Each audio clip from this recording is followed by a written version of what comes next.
¿Cómo es estar más de 10 años juntos al frente de un programa? It's a pleasure. We have a mutual respect for each other and exactly what each other can bring and each other can do. We've never had a crossword to say against each other. We completely get on. We understand each other, and it has to be that way. If we've got a little one written rule between us that if one of us is annoyed or angry with the other, we'll just take it to one side, discuss it very quickly, and move on. Blame because it on somebody else. because we've got a very tight working relationship, and it's important that we keep it that way.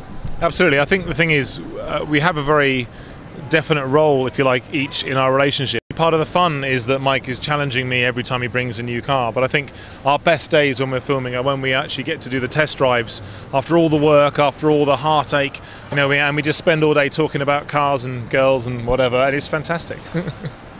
Wives, he meant wives. That's what I meant, wives. Not girls, wives. Wives are girls. ¿Cómo comenzasteis con el programa? Well, the programme began many years ago, actually. I started on a show on Channel 4 in England called Deals on Wheels, which was a programme about buying and selling cars. And from there, it had huge success on Channel 4. And there were other channels looking to do a similar style programme. Discovery Channel back then was a very small channel. It had only been in the UK for 12 years. And they were looking to make a show that was similar. So they made a show called Wheeler Dealers, very much like Deals on Wheels, and they wanted to put me in that show as the car dealer, and then we found Ed. You know, I already knew that I wanted to work with Ed because I'd seen him before, and that's how we got put together. And from the very first day we worked together, we are completely opposite to each other. You know, Ed is one character and I'm another character, but it works, you know, our relationship works, and that's how we come together, and thank God we did, because we've enjoyed every minute. Yeah, it's been fantastic. I mean, obviously, as Mike says, I know I'm tall, handsome, incredibly clever.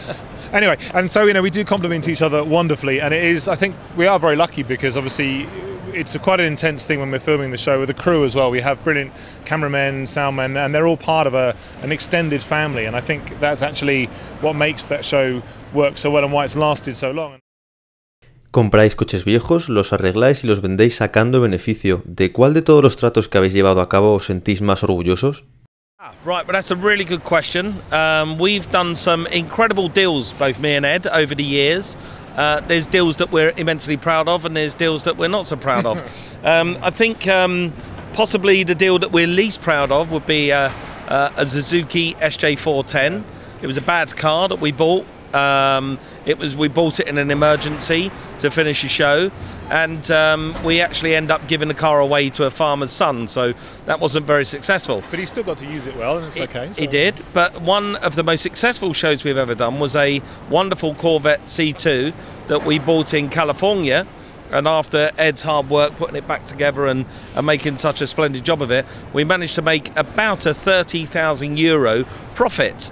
And that's a lot to be proud about. That's awesome. And it was a fantastic car as well at the end of it. I think also, I mean, and there are lots of other cars. I mean, we're very lucky we get to work with a lot of beautiful cars. But I think each of the cars, as you say, pretty much we're proud of. Very proud. ¿Qué coche estáis deseando que pase por vuestras manos? Well, another big question. There's lots, actually. We still want to work on lots of American cars like Mercury's, Lincoln, Model A, T, yeah. And in the UK and across Europe, we're looking for cars like BMW 2002s, MGAs. So Austin Healey's. You know, the list goes on and on and on. There are so many cars that we haven't done, and there's so many cars that we have to get to, and that's the beauty of our show. We've got an incredible audience that tell us exactly what they want, and we can go out and find the cars to satisfy that audience. And dare I say, because we're in Spain, and I think it is appropriate, we will be looking for a Mark 1, say at Ibiza.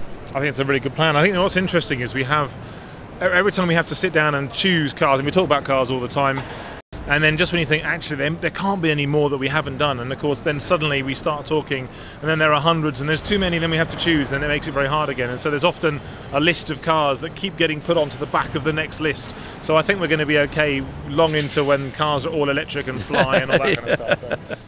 ¿En qué país os ha costado más cerrar un trato? By far, the most difficult market for me to buy a car in was Japan. Because there's a complete language barrier. There is, when you're in Spain, Portugal, Italy, France, America, words are written in English, as well as being in Spanish and in Portuguese and Italian. When you're in Japan, words are just in Japanese. Not so even the same alphabet. No, it's not even the same alphabet. It's completely alien, and it's the most challenging place in the world to buy a car. Wow, that's awesome. I have nothing more to add to that. Ed, tienes ya 5 récord Guinness. ¿Tienes algún nuevo reto en mente? Well, absolutely. It's a funny thing, actually. I've got a ton that I'd love to do. The next one is probably going to be a dining room table and chairs. It'll be the world's fastest tea party. I've already got the Rolls-Royce V8 ready for the engine. We've got Jaguar XKR running gear, so it's going to stop as well as it goes, hopefully. And then obviously it'll be a dining table with 8 seats and a driver at the head, and it'll be an awful lot of fun, I think. So there's also that. I think I'd like to do something amphibious. The Brits are really good at making weird stuff, and one of my passions is amphibious vehicles. We've just done an amphicar on the show, but I'd like to design my own, and I'd like to get back. There's a world record for actually going across the channel from obviously the UK to France, both on land and on sea, and I'd love to try and get that record back as well, but there's so many out there. And also I want me and Ed to have a go at breaking a couple more normal records. One is the fastest towing record. Yes, so there's a towing a caravan record. I think it's about 127 miles an hour. So about 170 kilometers an hour, and I think me and Ed can beat that. I think we should have a go at that. And also the reverse speed record. Ooh, so wow. The fastest you can go backwards.